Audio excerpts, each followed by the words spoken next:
Nababahala na ang mga magsasaka sa Zamboanga City dahil sa unti-unting pagkamatay ng mga tanim nilang puno ng lansones at niyog, dulot pa rin ang mapaminsalang coconut scale insect o Cocolisa.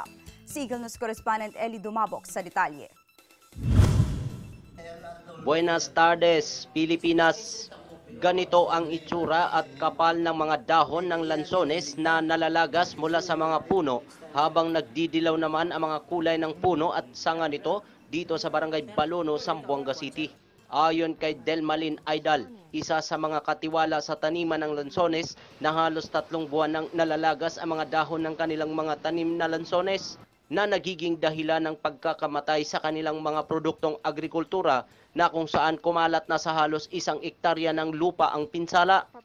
Sa tabi ng kalsada, kapansin-pansin ang mga niyog na namamatay ang mga dahon, bunga at maging ang puno nito. Sa loobang bahagi ng lupain ay nahagip din ng aming kamera ang mga puno ng niyog na unti-unting naninilaw at lumiliit ang mga dahon at ang bunga na dahilan daw ng pagkakamatay nito. Nababahala na si Ginoong Jose Rizalde Fernandez dahil mula sa 10,000 bunga na kanilang nahaharvest kada quarter, bumagsak na lamang sa 1,000. Dahil dito, apektado na ang kanilang amo sa kinikita ng kanilang mga produktong agrikultura.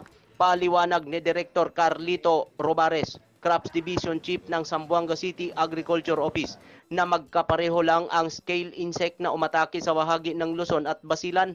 Hindi naman naalarma ang lungsod dahil sa multi-crops ang mainland ng Zamboanga Peninsula. Anya, mabilis daw na namamatay ang mga insektong kumakapit sa mga dahon ng puno ng prutas dahil nalalagas lamang ito mula sa kanilang puno kumpara sa mga puno ng niyog na paboritong tirahan ng mga peste dahil sa dami ng tubig na kanilang masipsip dito para dumami ang kanilang bilang. Dahil dito patuloy na minomonitor ng Agriculture Office ang 78 barangay ng lungsod. Desde aquí ng Zamboanga, Eli Dumabo, Eagle News.